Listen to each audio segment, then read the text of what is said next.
एक समय की बात है। सब्जी नगर में दो नामी चोर रहा करते थे, आलू और कचालू। दोनों बचपन के दोस्त थे और साथ मिलकर पूरी रियासत में चोरी किया करते थे। वे रात के अंधेरे में निकलते और राजा प्याज के राज्य में अमीरों के घरों को निशाना बनाते। रात का समय था।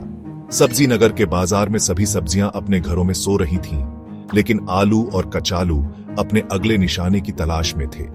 दोनों धीरे धीरे एक बड़े मकान के अंदर घुसे और वहां से सोने चांदी के सिक्के, गहने और स्वादिष्ट मिठाइयां चुराकर भाग गए। सुबह जब लोगों को अपनी चीजें गायब मिली तो उन्होंने सीधे राजा प्याज के दरबार में जाकर शिकायत की। राजा प्याज बहुत क्रोधित हुआ।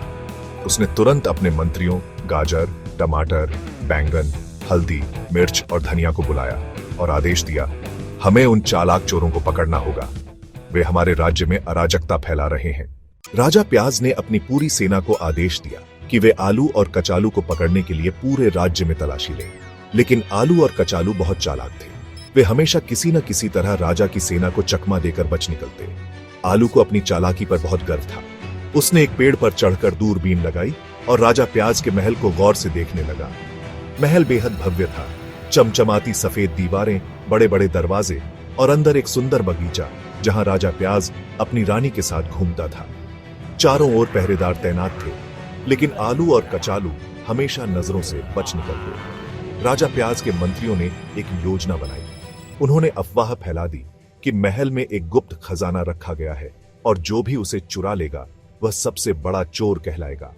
आलू और कचालू को यह खबर मिली तो वे इस खजाने को चुराने के लिए तैयार हो गए। वे आधी रात को महल में घुसे, लेकिन जैसे ही उन्होंने खजाने का संदूक खोला, एक जाल गिरा और वे फंस गए।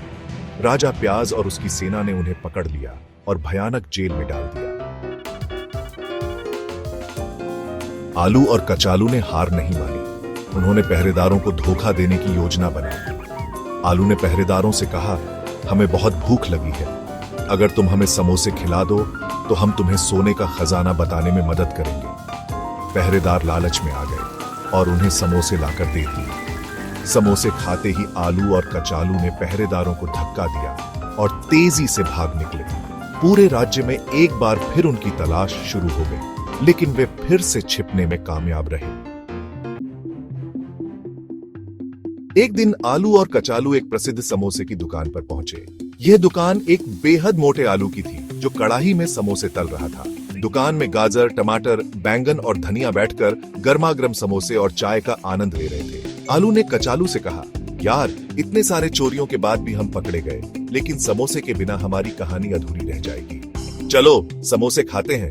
दोनों ने प्लेट भरकर समोसे लिए और स्वाद लेकर खाने लगे। राजा प्याज की सेना भी उन्हें ढूंढ रही थी, लेकिन वे समोसे की दुकान में मजे से बैठे थे।